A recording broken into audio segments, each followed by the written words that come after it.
जयपुर में परमपिता परमात्मा के मूल ज्ञान का प्रचार होने जा रहा है। बहुत बड़े भाग हैं उन जीवों के जो इस ज्ञान को अपने पूरे जीवन काल में एक बार भी सुन पाते हैं, और उससे भी बड़े भाग होते हैं उन जीवों के जो इस ज्ञान को थोड़ा सा भी समझ पाते हैं। क्योंकि सुनना आसान है, आए बैठे घंटा 2 घंटा सुन के चले गए, लेकिन इस ज्ञान को समझना बहुत मुश्किल है। ये इतना दुर्लभ ज्ञान है कि पहली बात तो मिलता नहीं है जल्दी, और अगर मिल जाए तो ये दिमाग में टिकता नहीं है। इसको समझना बहुत मुश्किल है। ऐसा भी हो जाता है कि लोग आने के बाद भी चले जाते हैं। क्यों? कहते हैं समझ में नहीं आया। समझने के बाद भी नहीं समझ में आता कईयों को। तो ऐसा ये ज्ञान है, लेकिन जिस पे परमात्मा की कृपा होती है उसको ये समझ में भी आता है, उसके मन में टिक भी जाता है, और वो अटल भी हो जाता है।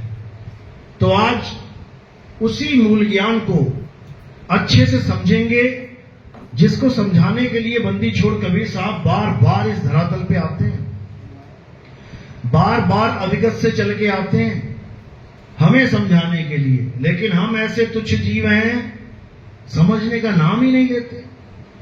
हमें ये माया की दौड़ इतनी प्यारी लगती है कि हम इसी को घर मान के बैठ गए हैं, इसी नाशवान संसार को।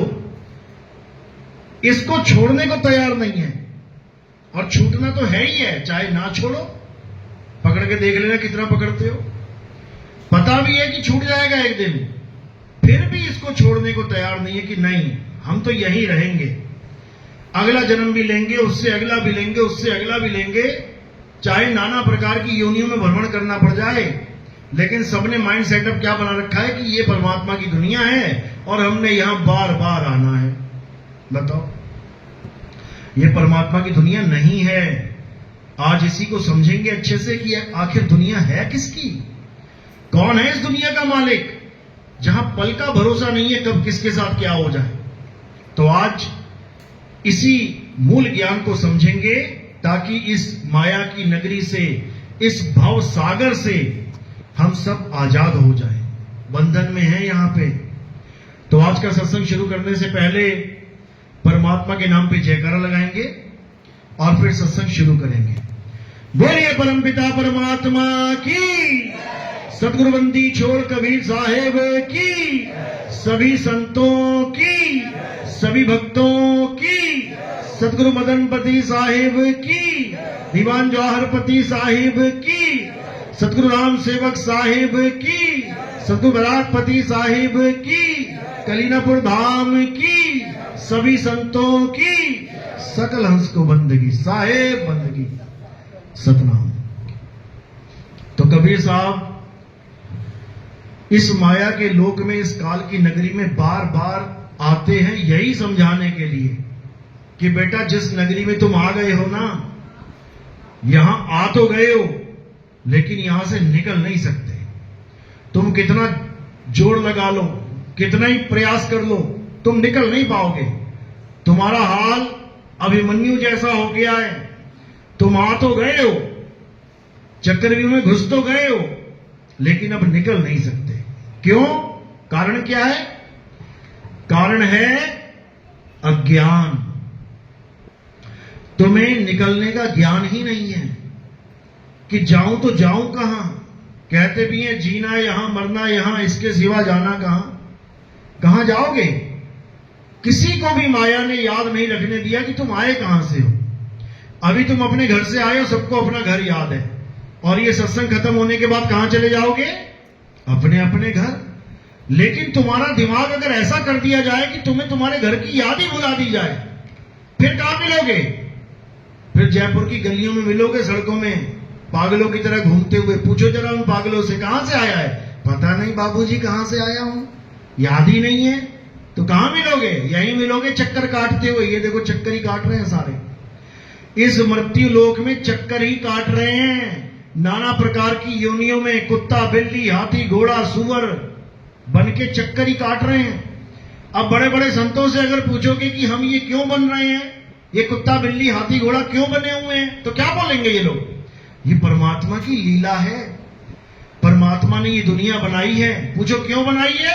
तो कई लोग तो कहते हैं कि परमात्मा अकेला बैठा बोर हो रहा था, उसने अपने मनोरंजन के लिए दुनिया बना दी कि खेत देखेंगे क्या करता है ये आदमी। बताओ, मुसलमानों को पूछो अल्लाह ने दुनिया क्यों बनाई, कहता हमारी परीक्षा लेने के लिए बनाई है कि इस दुनिया में कैसे कैसे रहता है ये मुसलमान। बताओ, अरे अच्छा खासा अल्लाह के पास बैठे हैं, अल्लाह ने यहां भेज दिया मरने के लिए, फिर परीक्षा भी ले रहा है। बताओ क्यों? क्योंकि किसी को इसका असली जवाब पता ही नहीं है। ये किसी अल्लाह ने, किसी परमात्मा ने दुनिया नहीं बनाई है। अगर अल्लाह ने ये दुनिया बनाई है तो इतना तड़प क्यों रहे हो दुनिया छोड़ने के लिए, जन्नत में जाने के लिए? फिर तो यहीं आ जाओ बार बार। सारे स्वर्ग, सारी जन्नत, सारे हेवन किस लिए बनाए गए हैं? ताकि इस दुनिया से निकल के वहां चले जाओ, वहां अमन है, शांति है, सुख है। तो फिर यही दुख का घर बनाना बाकी था क्या? इसी को ही बना देते सुख का घर, अल्लाह नहीं बनाया है तो कबीर साहब समझा रहे हैं, रहना नहीं देश बेगाना है, ये धरती कागज की पुड़िया, और बूंद पड़े घुल जाना है, और रहना नहीं देश बेगाना है। अभी देखो आए ना राजस्थान वाले सारे, अभी रास्ते में तुम्हें कितना कितना पानी दिखाई दिया, कितनी बार ब्रेकें मारनी पड़ी। कहने को तुमने सड़कें बना दी है पक्की वाली, लेकिन जब बूंद पड़ेगी घुल जाएगी सारी सड़क। समझो कि वहां देखो क्या हुआ, उत्तराखंड में अच्छा खासा बैठे हुए थे लोग, अपना खेल रहे हैं, खा रहे हैं, ऊपर से बहती हुई आ रही है पूरी मिट्टी का जलजला आ रहा है। बताओ, बूंद पड़े घुल जाना है, एक ही बूंद में घुल जाओगे। तो भैया ऐसी परमात्मा ने सृष्टि क्यों बना दी, इसका इन लोगों के पास कोई जवाब नहीं है। कहते हैं लीला है, हमारी जान को फांसी लगी हुई है, इनको लीला समझ में आ रही है। कबीर साहब ने बोला है, अरे 3 लोक एक जेल है, पाप पुण्य 2 जाल, और सारा जग भोजन बना, खाने वाला काल। कबीर साहब को क्यों नहीं समझ में आ रहा है कि परमात्मा ने बनाई है? वो क्यों कह रहे हैं कि सारा जग काल का भोजन बना हुआ है? ये क्यारी लगा रखी है, ये क्यारियां हैं, आलू है, गोभी है, भिंडी है, करेले है, सब लगा रखे हैं, और जब मन करता है तब उठा के खा लेता है। वो ना देखता कि आदमी है, औरत है, बच्चा है, बूढ़ा है, जवान है, मेरा भगत है या नहीं है, वो ना देखता। नहीं तो भगवानों के यहां दर्शन करने जा रही बसें क्यों पलट जाती हैं? आज देखो, तुम बस टाइप करके देखो, राजस्थान में बहुत मशहूर है खाटू श्याम जी का मंदिर। बस इतना लिख दो यूट्यूब पे, खाटू श्याम मंदिर और एक्सीडेंट, फिर देखो जो लोग खाटू श्याम के दर्शन करके जा रहे हैं वापस, उनकी पुश्तें खत्म हो जा रही हैं। 3 पुश्तों, यानी कि दादा दादी भी मर गए, उनका बेटा बेटी भी मर गया, पति पत्नी और बच्चा भी मर गया, 3 पुश्तें खत्म हो गई एक ही एक्सीडेंट में। क्यों नहीं बचा पा रहा है कोई? भाई भगवान के दर्शन करने आए हैं, कुछ तो फल मिले, ये मिल रहा है फल, लेकिन किसी को समझ में नहीं आ रहा। भोले शंकर के यहां देख लो, कहते हैं अकाल मृत्यु वो मरे जो काम करे चंडाल का, काल उसका क्या बिगाड़े, भगत है महाकाल का। वो महाकाल का मंदिर था केदारनाथ, वो महाकाल के मंदिर का ऐसा सफाया किया काल ने कि पुजारी तक ना बचा वहां पे, जो पूजा कर रहा है वो भी गया, और साथ में जो रास्ते में गांव पड़े 2-2.5 लाख वहां मर गए। तो क्या सारे चंडाल थे क्या चंडाल जाते हैं वहां पे? अरे तुम अपने ही भक्तों को चंडाल बोल रहे हो, तुम्हारे ही भगत मर रहे हैं और तुम अपने ही भक्तों को चंडाल बोल रहे हो। जबकि इस दुनिया में जो असली चंडाल बैठे हैं वो मजे कर रहे हैं, वो जाते ही नहीं किसी देवी देवता के यहां, वो भगवान को मानते ही नहीं है, वो तो खून चूस रहे हैं गरीबों का। वो नहीं लगते कभी लाइनों में मरने के लिए भगत लगा हुआ है। कभी देखा किसी मंत्री को कांवड़ ले जाते हुए कि तुम्हें ही हो सबसे बड़े भगत, जो ये बड़े बड़े जय श्री राम, जय हनुमान और ये इनके नाम पे जो राजनीति कर रहे हैं, तुमने कभी देखा कि जिस धर्म के नाम पे राजनीति कर रहे हैं कभी उन्होंने कांवड़ ले जाके देखा पैदल यात्रा? तो फिर वो कब से धार्मिक हो गए और तुम उसके इशारों पे काम कर रहे हो? ये सब राजनीति है मेरे भाई, सब राजनीति है। उनको पता है कोई भगवान नहीं है किसी मंदिर में, नहीं तो सबसे पहले वही दौड़े चले जाते। सबसे पहले वो लोग जाते, तुम्हें तो नंबर भी ना मिलता अगर भगवान वहां होता।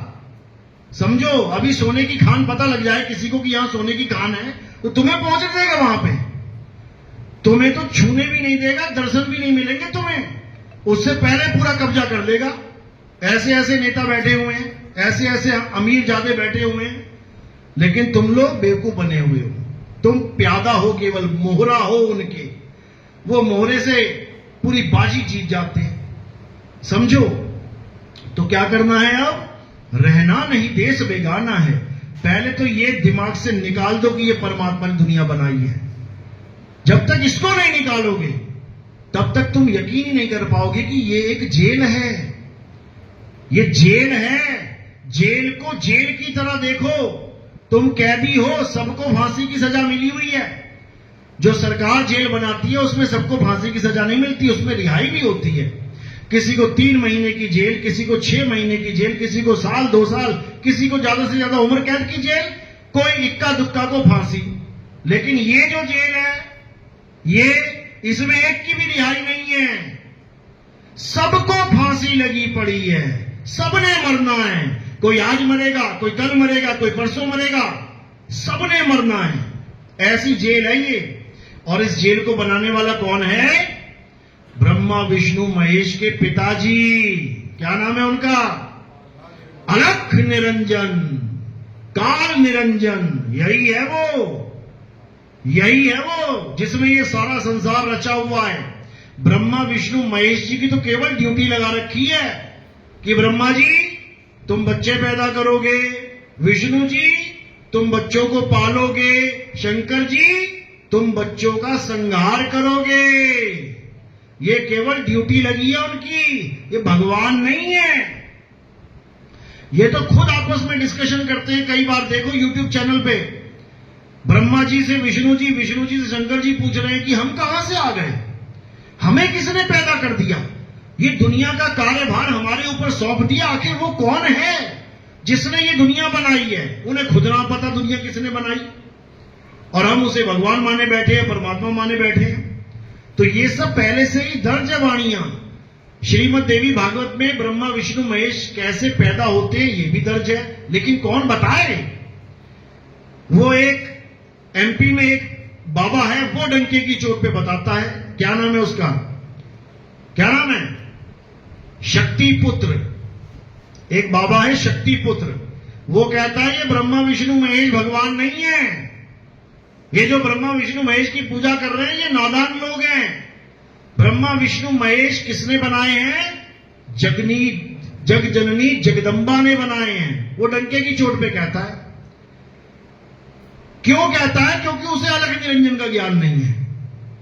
वो अभी अलग निरंजन को नहीं जानता। वो पूरी दुनिया की एक मां बना के बैठा है कि जग जननी जगदम्बा ही सबका करता धरता है। लेकिन उसको इतनी भी समझ में नहीं आ रहा कि जब हम कहते हैं परम पिता परमात्मा, तो ये पिता कौन है? वो तो जग जननी जगदम्बा है ना, मां है ना। तो परम पिता परमात्मा, ये परमात्मा पिता कौन है? वो इस चीज को नहीं समझ पा रहा है। लेकिन बोल जितना रहा है उतना ठीक बोल रहा है, बिल्कुल करेक्ट बोल रहा है, लेकिन उसे जगदम्बा से आगे का ज्ञान नहीं है। वो भी क्या करे? इसका ज्ञान कहां समझ में आएगा? कौन से ग्रंथ में? आप केवल कबीर सागर पढ़ लो, अनुराग सागर पढ़ लो, आपको समझ में आने लग जाएगा। आपको सारे भेद समझ, आपको श्रीमद् देवी भागवत भी समझ में आने लग जाएगी, जो वो पढ़ के नहीं समझ में आ रहा है उसको। इतना ज्ञान आपको हो जाएगा। लेकिन फिर भी केवल कथनी ज्ञान से बात नहीं बनेगी। परम पिता परमात्मा का भेद समझना पड़ेगा। आखिर वो है क्या? वो कोई आदमी नहीं है कि आज माता के पुजारी बन गए, कल को किसी आदमी को पिता समझ लो, उसकी पूजा करने लग जाओ। वो कोई शरीर नहीं है। परम पिता परमात्मा कोई शरीर नहीं है, उसका नाम ही है परम आत्मा। शरीर नाम का तो खेल ही खत्म कर दिया। तो परम आत्मा कौन है? जो आत्मा का शुद्ध चैतन्य स्वरूप है, वो परमात्मा है। और हम लोग कौन है? हम लोग जीवात्मा हैं। हम लोग उसके अंश हैं, वो हमारा अंशी है। अब अंश और अंशी को यह मत समझना कि काट काट के अंश हुए हैं उसके, ऐसा नहीं है। जैसे सूर्य की किरणें हैं, सूर्य से ही अलग हुई हैं, लेकिन सूर्य का ही अंश है। सूर्य को नहीं काट दिया हमने, सूर्य का अंश है। ऐसे ही वो परमात्मा हम सबका अंशी है और हम सब उसके अंश हैं। लेकिन अज्ञानता के कारण ये जीव नहीं समझ पाता कि आखिर परमात्मा का भेद क्या है। वो किसी ना किसी साकार सृष्टि को यानी शरीरों को परमात्मा मान लेता है। शरीर भी छोड़ो, वो पत्थर को परमात्मा मान लेता है। जिन पत्थरों को ये इंसान शेप दे रहा है, आकार दे रहा है, उस पत्थर को भगवान मान लेता है। इसी को कहते हैं अकल पे पत्थर पड़ना। अकल पे कहते तेरी अकल पे पत्थर पड़े थे क्या? यही है अकल पे पत्थर। जब तुम पत्थर को भगवान मान लो तो क्या करना है? अब केवल आत्मा को जानना है, क्योंकि परमात्मा का वास कहां है? परमात्मा आत्मा में ही विराजमान है। लेकिन वो तब समझ में आएगा जब तुम्हें भेदी गुरु मिलेगा, आत्मा का ज्ञान करवाने वाला गुरु मिलेगा, आत्मज्ञानी गुरु मिलेगा, तब तुम्हें आत्मा का भेद बताएगा। और उस आत्मा में जब तुम रमण करोगे, अध्याय 3 17वां श्लोक गीता में यही बता रहे हैं, हे अर्जुन, जो अपनी आत्मा में रमण करते हैं, जो अपनी आत्मा में तृप्त हैं, जो अपनी आत्मा में संतुष्ट हैं, उनके लिए कोई धार्मिक कर्म कर्तव्य लागू ही नहीं होता। यानी हर चीज से निवृत्त हो जाओगे तुम। कोई पूजा नहीं, कोई पाठ नहीं, कोई हवन नहीं, कोई यज्ञ नहीं, कुछ नहीं, बिल्कुल क्लियर। केवल एक ही काम रह जाएगा 24 घंटे में। कौन सा काम? आत्मा में रमण करना। और 24 घंटे ये नहीं कि फिर कुछ और भी करना है बीच में, कि त्रिकाल संध्या भी कर लूं, नाम भी जप लूं, कि कुछ और कर लूं, फिर ये सब नहीं रह जाएगा। केवल एक ही चीज रह जाएगी, आत्मा में रमण करना। इसी को बोला है, सुरत फंसी संसार में, तासे पड़ गई दूर, और सुरत बांधे स्थिर करो, आठों पहर हुजूर। कितने पहर? आठों पहर। 8 पहर का मतलब क्या होता है? कितने घंटे? 24 घंटे। यानी अब कोई और काम तुम्हारे लिए बचा ही नहीं दुनिया में। केवल एक काम बचा है, अपनी आत्मा में स्थिर होना, और कुछ नहीं। यही कबीर साहब बार बार समझा रहे हैं, जब लगना चीनोगे आत्म, तब लगना मिली है परमात्म। आत्म चीने परमात्म चीने, संत कहावे सोए, और यह भेद काया से न्यारा, बूझे बिरला कोई। काया से न्यारा। पहले तो इस काया को किनारे कर दो। काया क्या है? 5 तत्व का शरीर, मिट्टी है। पहले तो इस काया के मोह से निकलो बाहर, अपनी काया के मोह से भी और गुरु की काया के भी मोह से भी। यानी किसी पर भी आस नहीं लगानी है। तुम अपनी काया से मोह क्यों करते हो? क्योंकि तुम्हें लगता है कि मेरी काया जिंदा है तो मैं जिंदा हूं, मेरी काया मर जाएगी तो मैं मर जाऊंगा। यह सबसे बड़ा मोह बंधन है, यह सबसे बड़ा देह अहंकार है कि तुम देह को बड़ा और खुद को छोटा मान बैठे हो। इस देह अहंकार को खत्म करो। यानी मैं अभी जिंदा हूं तो मेरी काया जिंदा है, काया मरेगी मैं तब भी जिंदा रहूंगा, क्योंकि मैं हूं ही जिंदा, मैं हूं ही जीव। जीव यानी जो सदा जीवित रहे, उसको जीव कहते हैं। जो कभी मरे ही ना, उसको जीव कहते हैं। हम जीव हैं, हम निर्जीव नहीं है। निर्जीव कौन हो जाता है? ये काया निर्जीव हो जाती है जब ये जीव निकल जाता है। लेकिन इस जीव को पता ही नहीं है कि मैंने समाना कहां है, इसलिए बेचारा दूसरी काया में चला जाता है, उत्पत्ति और प्रलय में फंस जाता है, जन्म और मृत्यु में फंस जाता है। साहिब समझा रहे हैं, अरे जीव सोई जो जुग जुग जीवे, उत्पत्ति प्रलय माही, देह धरे भर में 84, निर्भय कबहू नहीं। ये निर्भय नहीं हो सकता कभी, हमेशा डरता रहेगा। डर किस बात का है? मरने का नहीं। डर किस बात का है? ये काया नष्ट होने का। मरने का डर नहीं है इसे, ये काया ना नष्ट हो जाए इस बात का डर है। काया बचाने के लिए कुछ भी कर देगा ये, क्योंकि इसने ये भरम पाल लिया है कि काया खत्म तो मैं खत्म। अब इसी भरम को तोड़ देना है। ये कबीर साहब इसी भरम को तोड़ने के लिए आते हैं, खत्म कर देते हैं इस भरम को। और जिस गुरु से ये भरम ना टूट पाए उसको त्यागने की बात कर देते हैं। जिस गुरु से भरम ना मिटे, कौन सा? ये जन्म मरण का भरम। ये एक भरम है कि तुम पैदा होते हो और मर जाते हो। असल में तुम ना तो कभी पैदा होते हो ना कभी मरते हो। पैदा और मरना किसका काम है? इस काया का काम है। तो कहते हैं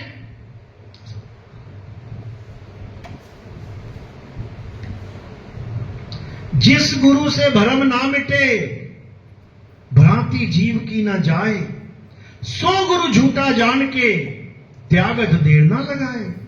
कहते उसको निकालो दिमाग से। जो तुम्हें यह बता रहा है कि तुम मर जाओगे, एक दिन मर जाओगे, नहीं मरोगे। जो तुम्हें अमर नहीं बता रहा है वो तुम्हें अमर कर भी नहीं सकता। समझ लो, तुम्हें अमर करवाना ही गुरु का काम है।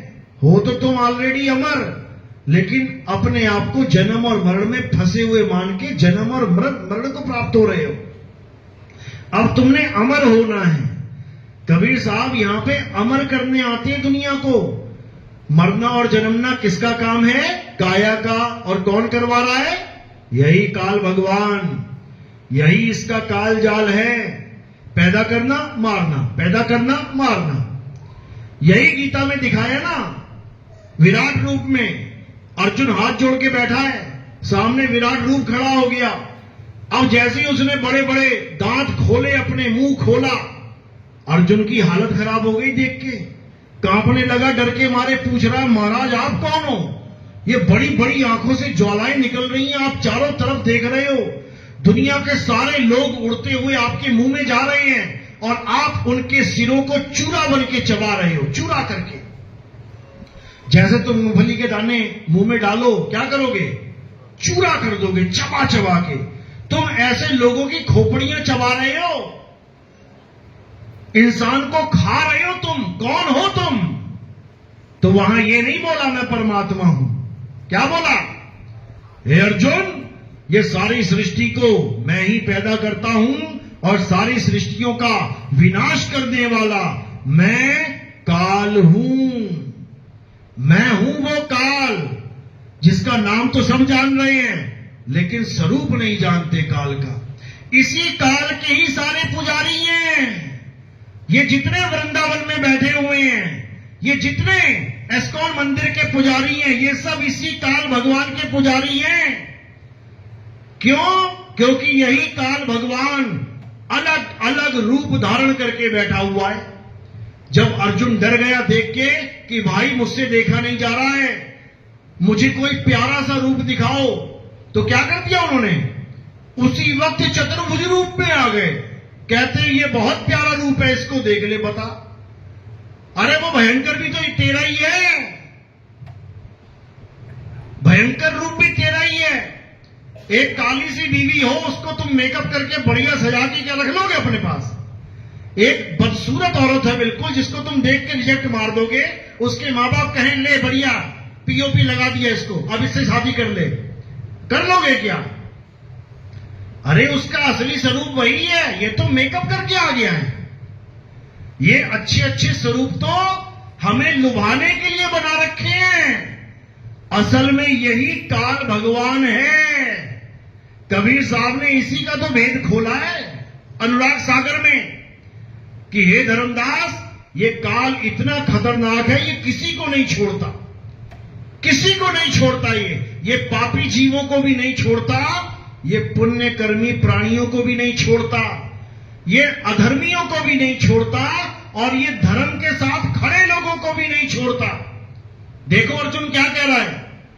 कह रहा है हे भगवान, मैं आपके मुंह में कौरवों की यानी अधर्मियों की सारी सेना जाती हुई देख रहा हूं और हमारे पक्ष के भी बड़े बड़े योद्धा आपके मुंह में प्रवेश कर रहे हैं। बताओ, अरे कौरवों की सेना को मारो समझ में आता है, हमारे बड़े बड़े योद्धा तुम खा जा रहे हो। कौन है बड़े बड़े योद्धाओं में? इन पांचों के बाद सबसे बड़ा योद्धा कौन है? अभिमन्यु है, अकेला घुस गया, चक्रव्यूह तोड़ के एक भी ना तोड़ पाता बाकियों में से। अर्जुन के सिवा और कोई नहीं तोड़ सकता था। तो कौन है सबसे बड़ा योद्धा? अभिमन्यु। वो भी जा रहा है, सारे जा रहे हैं। और ऐसा नहीं कि 5 नहीं जाएंगे, 5 बचाना उसकी मजबूरी है। 5 बचाना मजबूरी क्यों है? क्योंकि इसको रक्षक कला कहते हैं। ये रक्षक कला खेलता है जीवों के साथ। ये इसने 5 को बचा लिया और लाखों को मरवा दिया। उन्हीं 5 के सहारे अब इन लाखों को खाएगा। क्यों? क्योंकि सब आस में बैठे हैं कि 5 को बचा लिया, हमें भी बचा लेंगे। एक प्रहलाद को बचा के करोड़ों प्रहलादों को खा गया। प्रहलाद कौन है? तुम्हारे हमारे बच्चे ही प्रहलाद हैं, जो छोटी सी उम्र में राम राम कृष्ण कृष्ण कर रहे हैं। एक प्रहलाद को बचा लिया और बाकी सब प्रहलादों का भक्षण कर गया। क्योंकि सबको काल ही खाता है, सबको काल के मुंह में जाना है। आप दोबारा से रामायण देखो यूट्यूब पे, राम जी क्या कह रहे हैं?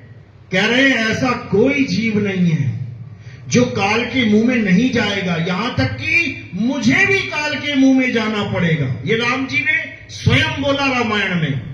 लेकिन किसके समझ में आ रहा है? किसी के समझ में आने वाला नहीं है। क्यों? क्योंकि हम काल को ही भगवान मान बैठे हैं। तो साहिब कह रहे हैं जो भक्षक तहां ध्यान लगाई और जो रक्षक उसे चीन न पाई। जो भक्षण कर रहा है वो भी शरेआम दिखा के कि सारी दुनिया मेरे मुंह में जा रही है, मैं खा रहा हूं सबको, दिखा के खा रहा है, बता के खा रहा है, उसको भी लोग नहीं समझ पा रहे हैं। उसी काया की, उसी काल भगवान की पूजा में लगे हैं। और जो रक्षक, जो परमात्मा है, रक्षा करने वाला है, उसको चीन नहीं पा रहे हैं। इसीलिए कबीर साहब कह रहे हैं कि कासे कहूं सब जग अंधा और खेवनहार के गले में फंदा। जो खेवनहार बने बैठे हैं गुरु लोग, कहते हैं सबसे बड़ा फंदा तो उनके गले में पड़ा हुआ है। वही नहीं समझ पा रहे हैं कि आखिर हम करवा क्या रहे हैं, कर क्या रहे हैं। तो मालिक की दया होगी, ये तभी समझ में आएगा, नहीं तो सब काल का ही ग्रास बनेंगे। एक भी नहीं बच सकता, चाहे जितना मर्जी जोर लगा ले। तो कबीर साहब समझा रहे हैं, बचना चाहो काल जाल से, चीनो शब्द हमारा। और कहे कबीर अमर कर राखूं जो निज होए हमारा। कहते हैं बचना चाहो काल जाल से, अगर इस काल से बचना चाहते हो तो चीनो शब्द हमारा, हमारे सार शब्द को चीन लो। वो शब्दों को नहीं जो 52 अक्षर में आते हैं कि कोई गुरु कह रहा ओम कलियम हरियम शरियम जप लो, ओम सोहम जप लो। कोई कह रहा है ज्योत निरंजन ओंकार रानिकार सोहंग सतनाम जप लो। कोई कह रहा है सतपुरुष अकाल मूरत शब्द स्वरूपी राम जप लो। कोई कुछ जप लो, कोई कुछ जप लो। ये नहीं है कबीर साहब का शब्द। कबीर साहब क्या कह रहे हैं? बचना चाहो काल जाल से, चीनो यानी पहचानो, जपो नहीं, पहचानो कि मेरा शब्द क्या है। चीनो शब्द हमारा और कहे कबीर अमर कर राखूं। अमर कर देंगे वो ये नहीं कि तुम्हें सतलोक पहुंचा देंगे, अमर कर देंगे। वो अमर करने आते हैं यहां पे। जब तुम अमर हो गए तो काल तुम्हारा करेगा क्या? जब तुम अमर ही हो गए, सारे राक्षस भगवानों से कौन सा वरदान मांगते थे? सबसे पहला वरदान मांगते थे कि मैं अमर हो जाऊं। क्यों? क्योंकि एक बार अमर हो गया, अब कोई भी आ जाए सामने, अब खुद भगवान ही आ जाए सामने, वो भी ना मार पाएगा। क्योंकि जब अमर ही हो गया लेकिन अमरता का वरदान ना तो ब्रह्मा जी दे पाए, ना विष्णु जी दे पाए, ना ही शंकर जी दे पाए। क्यों? कारण क्या है? क्योंकि जिसकी जेब में 100 रुपए हो और तुम उससे 1000 रुपए मांगना शुरू कर दो, दे देगा क्या? वो नहीं दे सकता। उनके पास अमरता का वरदान है ही नहीं। समझो, अमरता का वरदान किसके पास है? ये बंदी छोड़ कबीर साहब के पास है, और वो इस दुनिया में अमर करने ही आते हैं। समझ लो, अमर करूं सतलोक पठाऊं, ताते बंदी छोड़ कहाऊं। लेकिन अमर कोई होना ही नहीं चाहता। कहते ले वो जुलाहा अमर करेगा क्या? अरे वो कबीर, वो दोहे लिखता था जो, वो कवि, हां 10वीं क्लास में पढ़ा था मैंने, वो अमर कर देगा। वो ब्रह्मा विष्णु महेश से भी बड़ा हो गया। बताओ, यही दिक्कत है, यही दिक्कत है। ये बिल्कुल वैसी बुद्धि है कि कोई कहे अरे वो मछली, वो विष्णु जी का अवतार थी क्या? वो मछली, अरे मछली कहां से विष्णु जी हो जाएगी? अरे वो कछुआ विष्णु जी का, हम नहीं मानते विष्णु जी था। वो वरा, वो जंगली सुअर, वो भगवान का अवतार, हम नहीं मानते। तुम्हारे मानने से क्या नहीं होगा? तुम्हारे मानने से कुछ नहीं होगा भाई, जो है वो है। कबीर साहब का काम ही एक ही है, अमर करना और सतलोक पठाना। अब सतलोक रामपाल जी वाला सतलोक नहीं है। सतलोक का मतलब क्या है? एक ऐसा स्थान जहां पर कोई असत्य वस्तु ना हो। सत्यलोक यानी जहां पर केवल सत्य ही सत्य हो। समझो, बेगम लोक यानी जहां कोई बेगम हो ही ना। घरवाली का नाम भी बेगम रखा गया ना। किसी ने सोच के रखा था कि घरवाली आएगी और बेगम हो जाएगा काम, लेकिन आते ही सबसे बड़ा गम लग जाता है। हालांकि सबके साथ नहीं, लेकिन नाम कुछ है और काम कुछ है। रामपाल जी का जो सतलोक है उसमें काम भी है, क्रोध भी है, लोभ भी है, मोह भी है। वो सतलोक है ही नहीं। जहां पर अक्षर पुरुष को नींद आ जाए यानी आलस भी है। अक्षर पुरुष को क्रोध आ जाए, क्रोध से अंडे की तरफ देके अंडा फूट जाए यानी क्रोध भी है, सत्य है ही नहीं। जहां पर काल भगवान की उत्पत्ति हो जाए, काम वासना आ जाए, फिर काम भी है उस सतलोक में, उसका अचार डालना है क्या? वो तो सारे यहां पर भी है। वो सतलोक है ही नहीं। कबीर साहब का सतलोक क्या है? सत्य स्वरूपी नाम साहिब का, सो निज नाम हमारा। ये निज नाम ही सतलोक है। ये निज नाम ही सतलोक है, और ये नाम सतगुरु देते हैं। और इसी नाम में तुमने ठिकाना बनाना है। रहना नहीं देश बेगाना है। ये धरती कागज की पुड़िया, बूंद पड़े घुल जाना है। ये संसार झाड़ और झाखड़, उलझ पुलझ मर जाना है। कहे कबीर सुनो भाई साधो, सतगुरु नाम ठिकाना है। यानी हमारा ठिकाना कहां है? सतगुरु के द्वारा दिया गया नाम, वही हमारा ठिकाना है, वही सतलोक है। लेकिन ये सबकी समझ में नहीं आता। ये केवल उसकी समझ में आता है जिस पर परमपिता परमात्मा की दया हो, जिस पर बंदी छोड़ की मोहर लगी हो। ये केवल वही समझ में, वही समझ सकते हैं। बाकी लोग सतलोक, अलख लोक, अगम लोक, अनामी लोक, 2-4 और लोग बना देंगे आगे, शायद कम पड़ जाए जगह, कुछ भी कर सकते हैं भाई। तो ऐसे लोकों में भ्रमण करेंगे और नाना प्रकार की योनियों में आते जाते रहेंगे। तो करना क्या है? अब 52 अक्षरों को छोड़ के अब आदि अक्षर को जानना है। क्यों? क्योंकि आदि अक्षर ही सतलोक है। आदि अक्षर ही तुम्हारा निज घर है। 52 अक्षर निज घर जाने में रुकावट है। आदि अक्षर ही तुम्हारा निज घर है। तो गुरु क्या करता है? 52 अक्षर छुड़वा देता है, आदि अक्षर लखा देता है। तब समझो कि तुम निज घर में पहुंच गए। सोई गुरु पूरा कहावे, दो अक्षर का भेद बतावे, एक 52 अक्षर और एक आदि अक्षर। एक छुड़ावे, ये 52 अक्षर छुड़ावे, एक लखावे, ये आदि अक्षर लखावे, तब प्राणी निज घर को जावे। आदि अक्षर ही तुम्हारा निज घर है। आदि अक्षर आदि नाम कोई मंत्र जंतर पंतर नहीं है कि लाख लाख रुपया लेके आदि नाम पकड़ा रहे हैं लोगों को। पैसा नहीं है, गरीब है तो किस्तों में दे दे। LIC एजेंट बन गए हैं लोग। तो कबीर साहब यही समझा रहे हैं कि जब तक तुम्हारे जीवन में कोई भेदी गुरु नहीं आ गया, तब तक तुम्हारा कल्याण नहीं होगा। भेदी गुरु का मतलब यह नहीं है मंत्र जंतर देने वाला गुरु। भेदी गुरु का मतलब है तुम्हें सार शब्द का भेद बताने वाला गुरु, उस वस्तु का भेद बताने वाला गुरु जो वस्तु है तो तुम्हारे पास, लेकिन तुम्हें उसका ज्ञान नहीं है। तो कह रहे हैं वस्तु कहीं और ढूंढे कहीं, कैसे लागे हाथ और गुप्त वस्तु तब मिले, भेदी लीजिए साथ। भेदी लीना साथ में और दीनी वस्तु लखाए।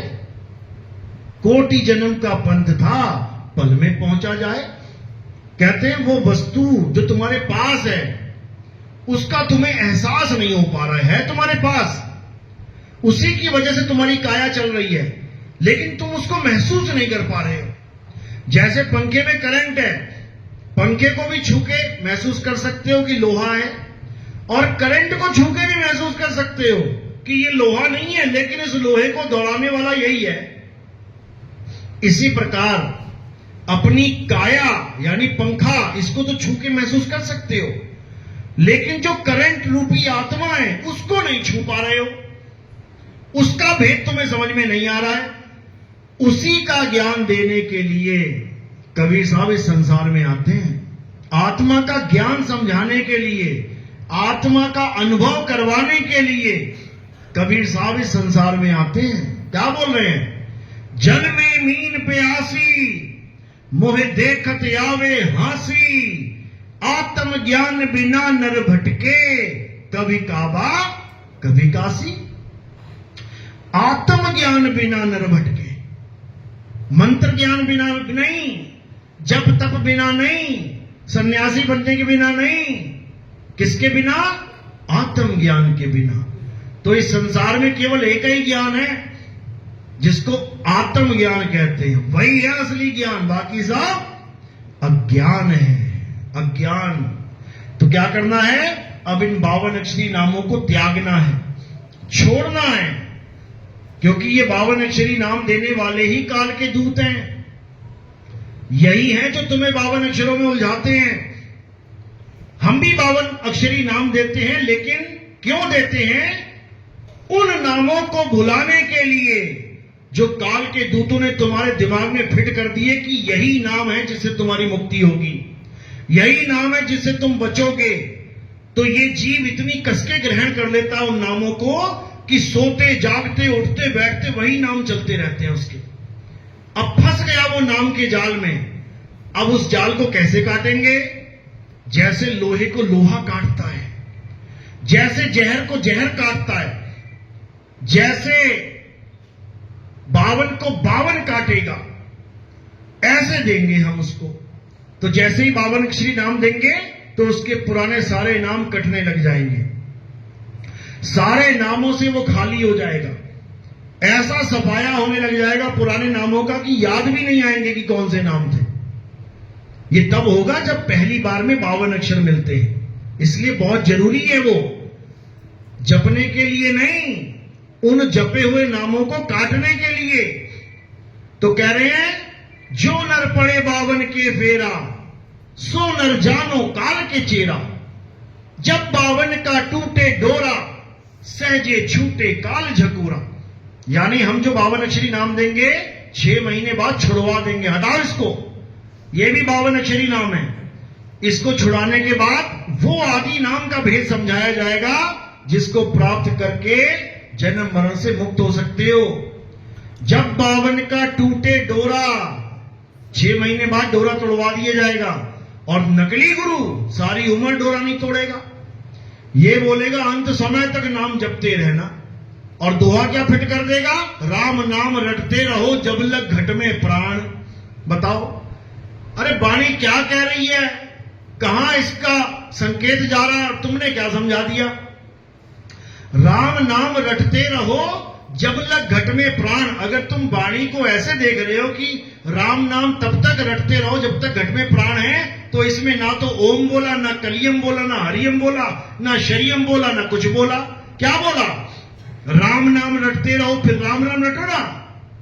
फिर राम राम क्यों नहीं रट रहे हो। जब रटना पकड़ लिया, देखो लिखा है रटो, रटोगे कैसे, जैसे तोता होता है, कहता है रट्टू तोता है, तोता कैसे रटेगा, राम राम राम राम राम।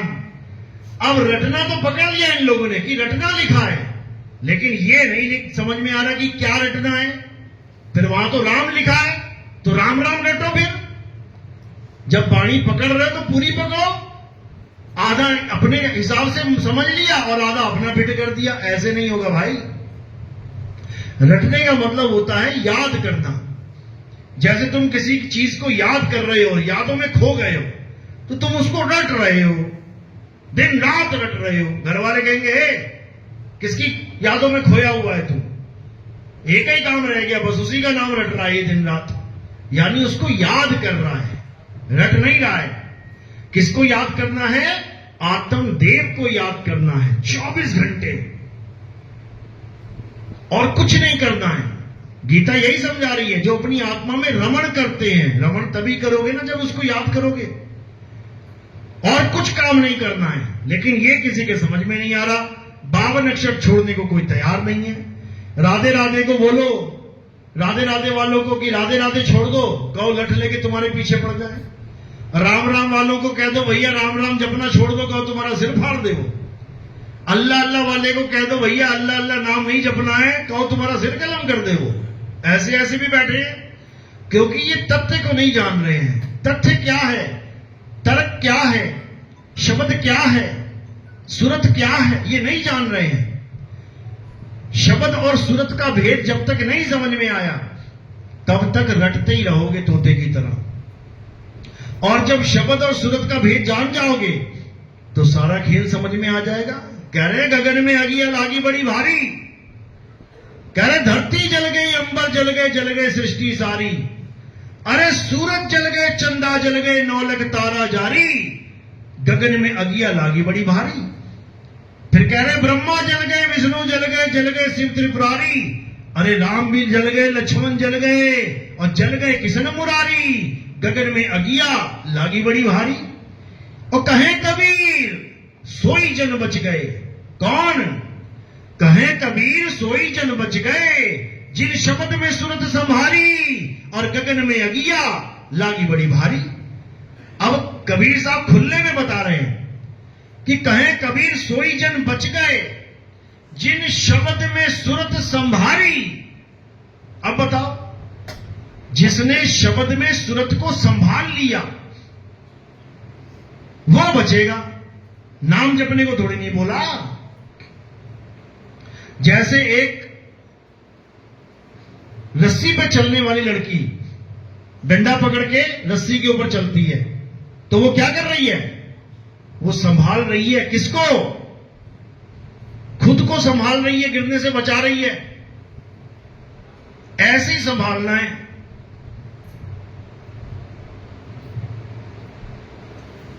कहे कबीर सोई जन बच गए, जिन शब्द में सूरत संभाली। क्यों, क्योंकि सूरत सारे संसार में फंसी पड़ी है। सूरत फंसी संसार में और तासे पड़ गई दूर। अब क्या करना है, सूरत बांध स्थिर करो, आठों पहर हुजूर। बताओ कहां बोला नाम जपो, कहां बोला दिए जलाओ, योग यज्ञ करो, जप करो, कहां बोला देसी घी की खड़ी जोत जला के आरतियां गाओ। इतना भी नहीं समझ में आ रहा किसी को, और जगत गुरु बने बैठे हैं, ठगत गुरु। ये हाल है। लेकिन कबीर साहब समझा रहे हैं कि ठीक है, जो गुरु ज्ञान दे रहा है अच्छी बात है, कुछ ना कुछ तो दे रहा है ना, इसीलिए महिमा गा रहे हैं। गुरु मेरे सभी बड़े अपनी अपनी ठौर, शब्द विवेकी पार की सो माथे का मोर। यानी गुरु सवई बड़े हैं, ठीक है, अपनी अपनी ठिकाने पे ठीक है, लेकिन सिर पे किसको बैठाना है, यानी अपना गुरु धारण किसको करना है, किसके गाय पे चलना है, शब्द विवेकी पारखी, उसके कहने पे चलना है। ये जपी तपी सन्यासियों के नहीं, बहुत भरमा लिया इन लोगों ने। तो कबीर साहब यही समझा रहे हैं कि जब संसार में अज्ञानी गुरुओं का बोलबाला हो जाएगा, आज देखो राधे राधे जपने वालों को करोड़ों लोग फॉलो कर रहे हैं, बताओ। अरे उसने आके थोड़ी थोड़ी राधे राधे करवाया, तो पहले से ही राधे राधे है। इस संसार में राधे राधे तो पहले से ही चल रहा है। अगर आज फॉलोअर है उसके, तो ज्ञान की वजह से है, वो ज्ञान दे रहा है, और ज्ञान कहां से कॉपी करके दे रहा है ये भी पता है। हमारा ही ज्ञान कॉपी कर करके आत्मा आत्मा आत्मा करता फिर रहा है, और लोग इतना विवेकी नहीं है कि उनको समझ में आए कि ये ज्ञान आ कहां से लाए। इतना विवेकी नहीं है इंसान। जो पत्थर की पूजा करता है, जो मंत्रों का जाप करता है, अगर वो आत्मा की बात करे तो हास्य पद है, ये हंसने वाली बात है कि बताओ पत्थर की पूजा करके महिमा आत्मा की गा रहा है, हंसने वाली बात है ये। यानी एक एलकेजी का बच्चा कहे कि मैं पीएचडी की डिग्री लेके आ गया हूं, तो हंसने वाली बात है ये। अगर वो डिग्री उठा के दिखा भी देना तुम्हें किसी की, तो उसका नाम नहीं होगा, उस पे किसी और का नाम होगा, समझे। केवल डिग्री देख के मत यकीन कर लो, अरे हाँ उसके हाथ में डिग्री देखी मैंने, उस पे नाम किसी और का होगा, एलकेजी के बच्चे का नाम नहीं होगा। इसी प्रकार पत्थर का पुजारी, पत्थर को पूजने वाला अगर आत्मज्ञान की डिग्री दिखा रहा है, तो उस पे नाम किसी और का है बेटा, उसका नाम नहीं है, किसी और की डिग्री दिखा रहा है तुम्हें। तो ये तो होना ही है। क्यों? क्योंकि ये पहले से वाणियों में दर्ज है।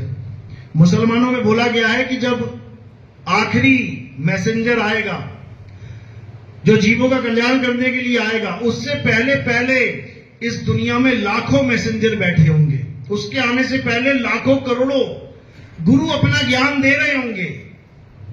कहने को ज्ञान है, अज्ञान दे रहे होंगे, और लोग उसमें तृप्त होकर बैठे होंगे। ये उसमें वाणी में आता है, ये हर जगह आता है कि नकली ज्ञान इतना ज्यादा संसार में फैल जाएगा कि जब असली ज्ञान देने वाला आएगा तो लोग उसको परख ही नहीं कर पाएंगे कि सही कौन बोल रहा है, झूठ कौन बोल रहा है, क्योंकि बातें दोनों एक सी कर रहे होंगे।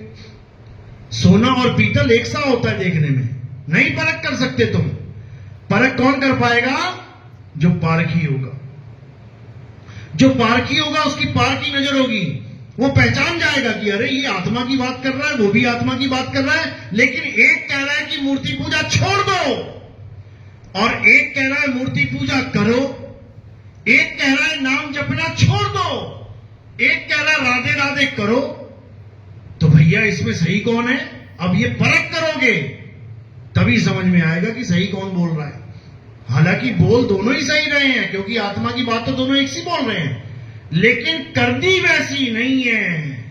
तो कह रहे करनी तज कथनी कथे, करनी तज कथनी कथे, अज्ञानी दिन रात और कुकर समान भौंकत फिरे, सुनी सुनाई बात। तो बात यहां पे आगे खत्म हो जाएगी कि ये करनी तो कर नहीं पा रहा है आत्मा की, आत्मदेव की पूजा तो करनी आती नहीं है, पत्थर की पूजा कर रहा है, पत्थर की राधा को राधे राधे करके रो रहा है लोगों के सामने। ये आत्मज्ञानी नहीं है भाई, ये पत्थर ज्ञानी है, ये मंत्र ज्ञानी है, क्योंकि करनी इसकी मैच हो ही नहीं रही है ज्ञान से। तो कबीर साहब ने कोई कमी नहीं छोड़ी बताने में, और लताड़ने में भी कमी नहीं छोड़ी। ऐसे गुरुओं के लिए क्या बोला? अरे झूठा गुरु अजगर बने और लख 84 जाए, सारी संगत चींटी बने, तोड़ तोड़ के खाए। जब तुम चींटियों का झुंड देखोगे उसमें करोड़ों चींटियां होती हैं, करोड़ों फॉलोवर, और किसको खा रहे होते हैं? वो उस एक को ही खा रहे होते हैं जो करोड़ों का एक बना बैठा होता है, अज्ञानी गुरु। ये कबीर साहब की वाणी है, और ये सही सिद्ध होती है। ऐसा नहीं कि केवल बोल के चले गए, एक एक वचन परमात्मा का अटल है, अटल। जैसे उन्होंने बोला 12 पंथ काल फुरमाना, भूले जीव न जाए ठिकाना, 13वें पंथ हम ही चले आए और सब पंथ में एक पंथ चलाए। अटल है ये। लेकिन कब? जब तुम ज्ञान दृष्टि से देखोगे तब तुम्हें समझ में आ जाएगा कि बिल्कुल सही बोला है। और अज्ञान दृष्टि से देखोगे तुम कभी समझ ही नहीं सकते कि साहिब है कहां। वो कह रहे हैं 13वें पंथ हम ही चले आए हुए हैं वो, लेकिन तुम्हें दिख ही नहीं सकते क्योंकि तुम्हारे पास वो दिव्य दृष्टि है ही नहीं। अब कबीर साहब समझा रहे हैं कि मैं कहां रहता हूं, समझ लो कहां, कैसे मिलूंगा, ये भी बता रहे हैं। कह रहे हैं साहिब कबीर का सब घट वासा, गुप्त प्रगट कुछ अजब तमाशा, जहां संत तहां प्रगट भयहूं और जहां असंत गुप्त वहां रहूं।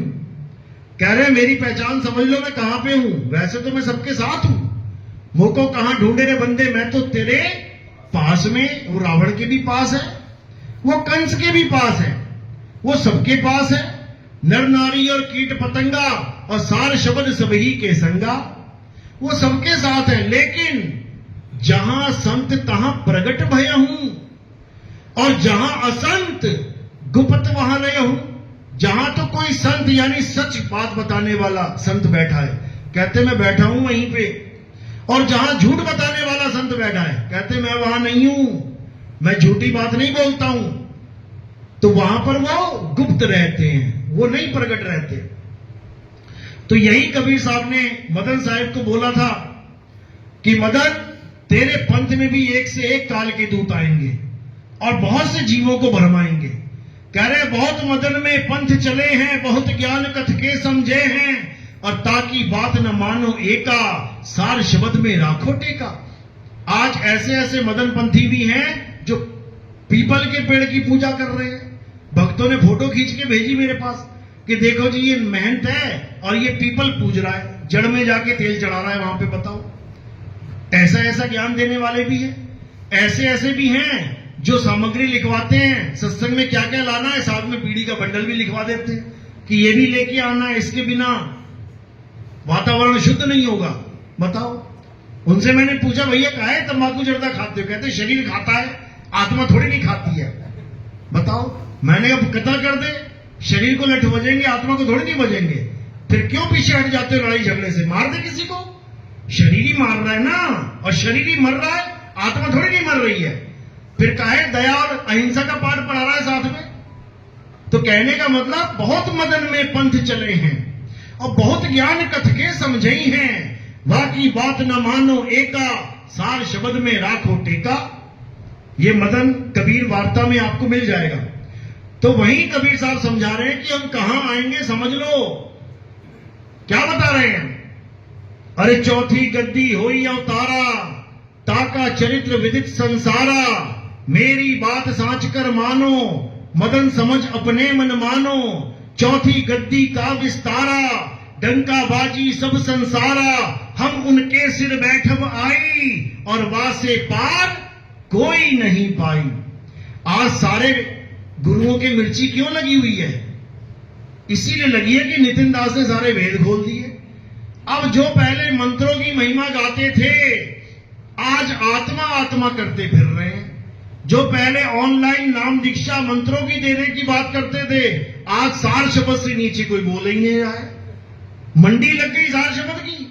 बताओ, आज तक जो शब्द गुरु नहीं बोल पाया वो आज कह रहा है कि शब्द गुरु सुरत धुन चेला होता है। बताओ, आज तक जो शरीरों के ध्यान करवाते रहे नाम दीक्षा के वक्त कि गुरु जी के शरीर का ध्यान करना है, आज सत्संग में बोल रहे हैं गुरु के शरीर का ध्यान नहीं करो, गुरु तो शब्द होता है। बताओ, हम ही नाम लेके बैठे हुए हैं जहां से। उन लोगों की बात बता रहा हूं, पुराने गुरु लोग हमारे ही, ये राधा स्वामी वाले पहले अपने शरीर का ध्यान करवाते थे, आज अपने सत्संगों में बता रहे हैं बेटा शरीर तो मिट्टी है, ध्यान तो परमात्मा का शब्द गुरु का करना चाहिए। बताओ, आज चेले ने ज्ञान खोल दिया तो गुरु का ज्ञान बदल गया, कमाल हो गई। तो ये होना ही है, ऐसा ही होना है, क्योंकि अब समय आ गया है, अब सबको एक झंडे के नीचे आना ही पड़ेगा।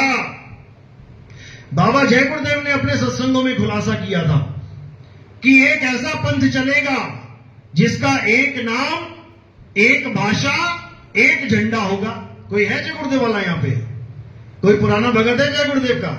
बोला था उन्होंने अपने सत्संगों में बिल्कुल खुला बोला है। उनकी वाणियां भी दर्ज है। एक पत्रिका है उनकी, नाम क्या है,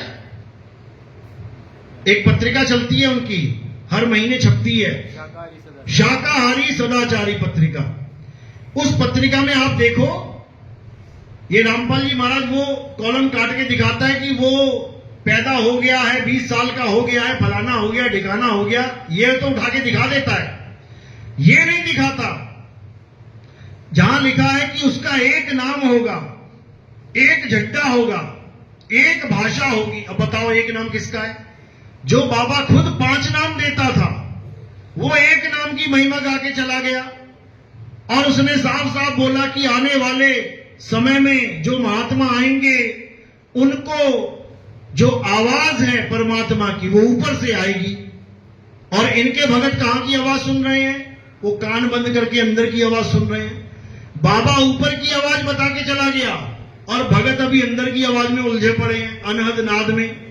तो बाबा ने बिल्कुल स्पष्ट बोला वहां पे कि भविष्य में जो महात्मा आएंगे, उनको ऊपर से आवाज आएगी, फिर वो उसी आवाज को बताएंगे परमात्मा। बताओ रामपाल जी के साथ क्या मैच करेगी ये वाणी?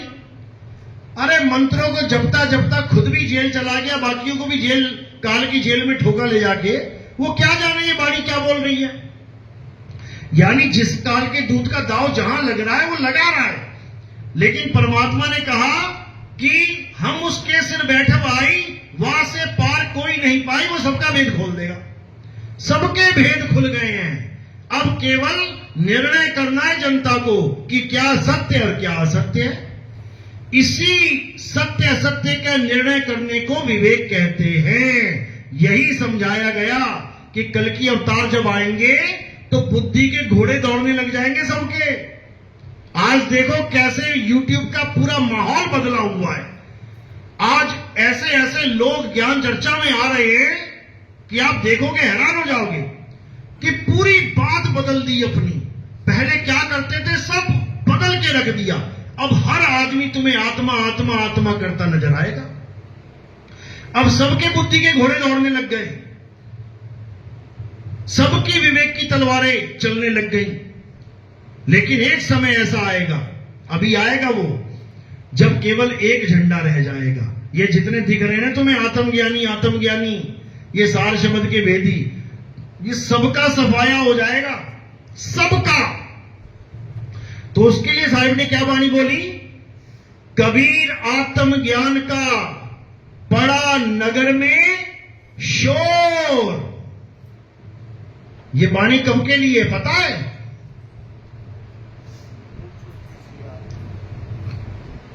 ये वाणी बोली थी 600 साल पहले, जब आत्मा के ज्ञान का कोई जिक्र ही नहीं करता था। सब कहां लगे पड़े थे? मंदिर मस्जिद, मंदिर मस्जिद, मंदिर मस्जिद। ये अब के लिए वाणी बोली गई है कि एक ऐसा समय आएगा जब पूरे नगर में आत्मा का शोर मचेगा। आज ये जितने नकली आचार्य बने बैठे हैं, जो पहले कहते थे आत्मा नाम की कोई चीज नहीं है, आज कहते हैं हमसे आत्मज्ञान सीखो। अरे वाह! जो पहले कहता था कि आत्मा नाम की कोई चीज होती ही नहीं है, आज वो कहता है कि हमसे आत्मज्ञान जानो कि आत्मा क्या होती है। अच्छा जी। और करोड़ों में फॉलोअर हैं, क्योंकि वो समय आने वाला है जब बच्चे बच्चे के मुंह पे केवल एक ही ज्ञान होगा। कौन सा? आत्मज्ञान। अब उसमें निबेड़ा कैसे करेंगे कि कौन किसके पास आत्मज्ञान है, किसके पास नहीं?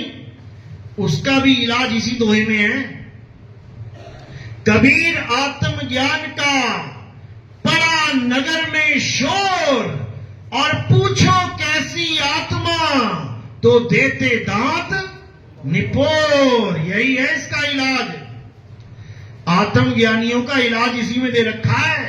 जो नकली आत्मज्ञानी है, केवल आत्मा आत्मा सुन के मत चले जाना उनके पास कि आत्मा बहुत अच्छी है, आत्मा बहुत आनंद देती है, और तुम पहुंच गए वहां पे आनंद देने।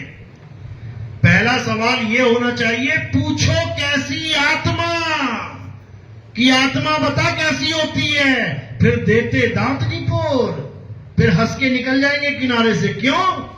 क्योंकि जवाब ही नहीं है। यही है इनका इलाज, और इलाज सबका होगा अच्छे से आने वाले समय में, क्योंकि सब एक ही मंच पे दिखाई देंगे तुम्हें। समझ लो, गांव गांव में कुश्तियां होती है ना, अलग अलग गांव में, एक दूसरे को जानते भी नहीं पहलवान को, कहीं लड़ लड़ के गिरा रहा है किसी को, कहीं जीत रहा है, को कहीं जीत रहा है। लेकिन जब होता है इंटरनेशनल युद्ध, तो वो लोग कहां पहुंच जाते हैं? एक ही रिंग में आ जाते हैं। आ जा बेटा। हाँ जी, यूपी का पहलवान कौन है, कौन जीत के आया है, एमपी वाला कौन है। जब इंटरनेशनल में आए थे, हाँ इंडिया से कौन आया है, आ गए ना एक ही मंच पे। बहुत जल्दी आएंगे एक मंच पे, और वहां उसी मंच पे फैसला होगा कि आखिर आत्मज्ञान होता क्या है। एक तो यूट्यूब चैनल बंद करके भी भाग गया वो जयपुर वाला, सुनने में आया कि उसने सारी वीडियो डिलीट मार दी। ऐसे ही मारेंगे डिलीट, ऐसे ही भागेंगे, देखते जाओ आगे से आगे क्या होता है। चलो आज का सत्संग यही समाप्त करते हैं। बोलिए परमपिता परमात्मा की, सदगुरु बंदी छोड़ कबीर साहेब की, सभी संतों की, सभी भक्तों की, आज के आनंद की, सकल हंस को बंदगी, साहेब बंदगी, सतनाम।